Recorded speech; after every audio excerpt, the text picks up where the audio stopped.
सर्व प्रेक्षक वर्गाचं नवा अनुभव या YouTube चॅनलमध्ये सहर्ष स्वागत आहे.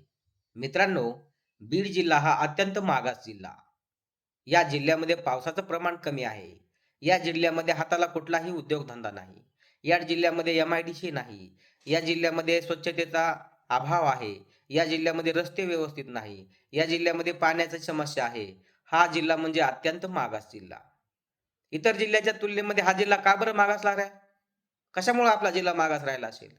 तर बीड जिल्ह्यामध्ये नेतृत्व, बीड जिल्ह्याचा विकास झाला पाहिजे. माझा जिल्हा सुजलाम सुफलाम झाला पाहिजे. माझ्या जिल्ह्यातील तरुणाला हाताला काम मिळालं पाहिजे. माझ्या जिल्ह्यातील युवकाची भटकंती थांबली पाहिजे. अशा प्रकारचं आणि अशा प्रकारची आखणी करून त्याची अंमलबजावणी करणारा नेता बीड जिल्ह्यामध्ये निर्माण झाला नाही.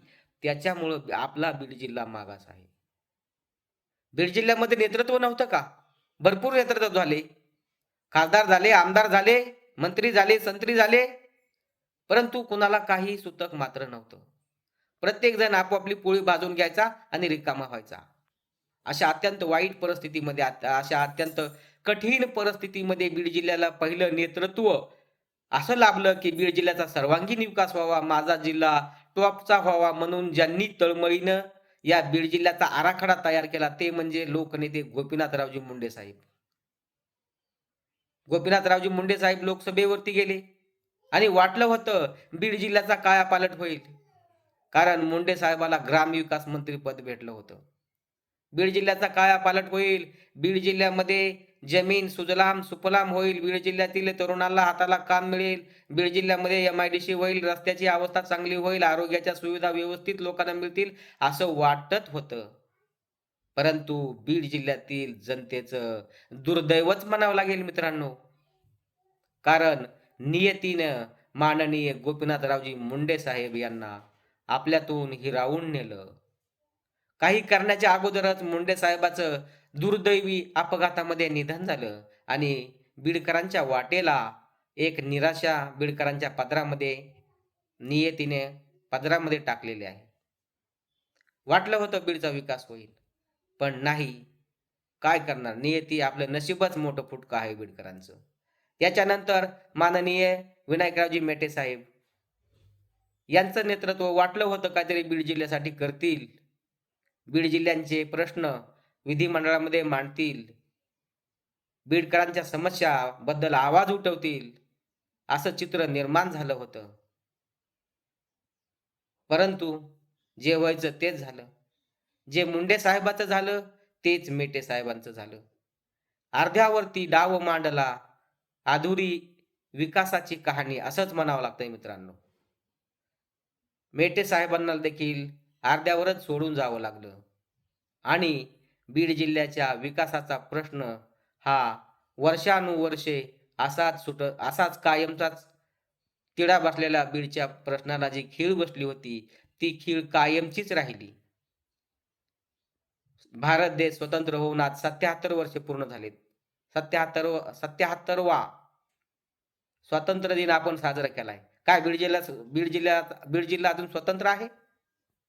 बीड जिल्ह्याला अजूनही रस्ते नाहीत. बऱ्याच गावामध्ये आपण पाहतो. अनेक गावामध्ये पिण्याच्या पाण्याच्या समस्या आहेत. अनेक गावामध्ये आरोग्याच्या समस्या आहेत. कुठला स्वतंत्र झाला आपला बीड जिल्हा? आणि या समस्या सुटतील असं चित्र ज्या वेळेस निर्माण होत आहे, त्या वेळेस नियती मात्र बीडकरांच्या वाट्याला श्राप म्हणून धावून येते आणि बीडकरांनी जे काही सुखाचं, समाधानाचं आणि आपल्या भरभराटीचं स्वप्न पाहिलेलं असतं, या स्वप्नांना काडी लावण्याचं काम ही नियती दरवेळेस करत आहे मित्रांनो. आता बीडमध्ये अत्यंत वाईट परिस्थिती होती. रस्त्याचा प्रश्न होता, पाण्याचा प्रश्न होता, लाईटचा प्रश्न होता, आरोग्याचा प्रश्न होता, स्वच्छतेचा प्रश्न होता, कायदा आणि सुव्यवस्थेचा प्रश्न होता. काम धडाधड होत होते. काम होत नव्हते अशातली गोष्ट नव्हती. काम होत होते, परंतु काम नुसते कागदावरती होत होते.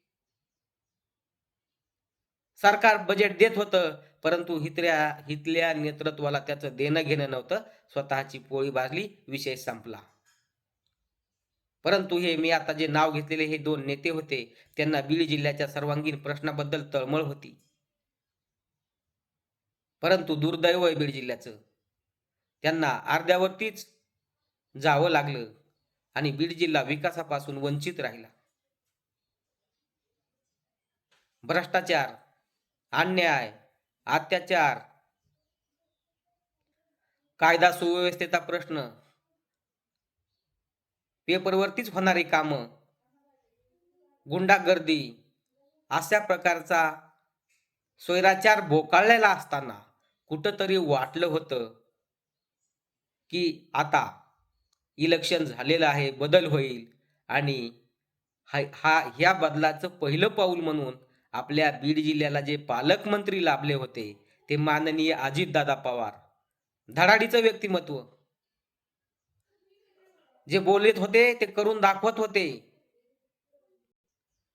बीडकरांच्या समस्याकडे माननीय अजितदादा पवार यांनी लक्ष घातलं होतं. मुजोर झालेल्या अधिकाऱ्याला चाप लावण्याचं काम माननीय अजितदादा पवार यांनी केलं होतं. भ्रष्ट अधिकाऱ्यावर त्यांचा कडक वचक होता.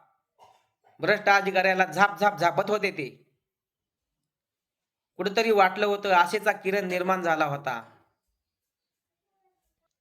आपल्याला सुखाचे दिवस येतील, कायापालट होईल, MIDC येईल, वाटत होतं असं. रेल्वेचा प्रश्न लवकरात लवकर मार्गी लागेल, बीड जिल्ह्यामध्ये MIDC निर्माण होईल, बीडकरांच्या हाताला कामं मिळतील, बीडकरांचं स्थलांतर थांबेल आणि या बीड जिल्ह्यातील जे काय मोठमोठे डोंगर दऱ्या-खोऱ्या आहे, या डोंगर दऱ्या-खोऱ्या अडवून या बीड जिल्ह्यामध्ये मोठमोठाले डॅम निर्माण करून या ठिकाणची शेती सुजलाम सुफलाम करून या बीड जिल्ह्याला पश्चिम महाराष्ट्राच्या धर्तीवर कुठंतरी अजितदादा पवार निर्माण करतील, बीड जिल्ह्याची नवनिर्मिती करतील असं वाटत होतं. परंतु पुन्हा एकदा नियतीनं आपल्यातून अजितदादा पवार यांना विमान अपघातानं दूर नेलं. पुन्हा एकदा नियती आपल्या कामाच्या आड आलीच. बीड जिल्ह्याचं नशीबच खोटं का काय, फुटकं का काय अशी प्रत्येक वेळेस म्हणायची वेळ येते. ज्या वेळेस बीड जिल्ह्याला करता धरता पुरुष लाभतो, करता धरता नेता लाभतो, त्यावेळेस त्या नेत्याला अर्ध्यावरतीच सोडून जावं लागतं. हे बीड जिल्ह्याची मोठी शोकांकिता आहे. आपल्याला काय वाटतं या विषयावर नक्कीच कमेंट करून सांगा. आपल्या कमेंटची वाट बघतोय.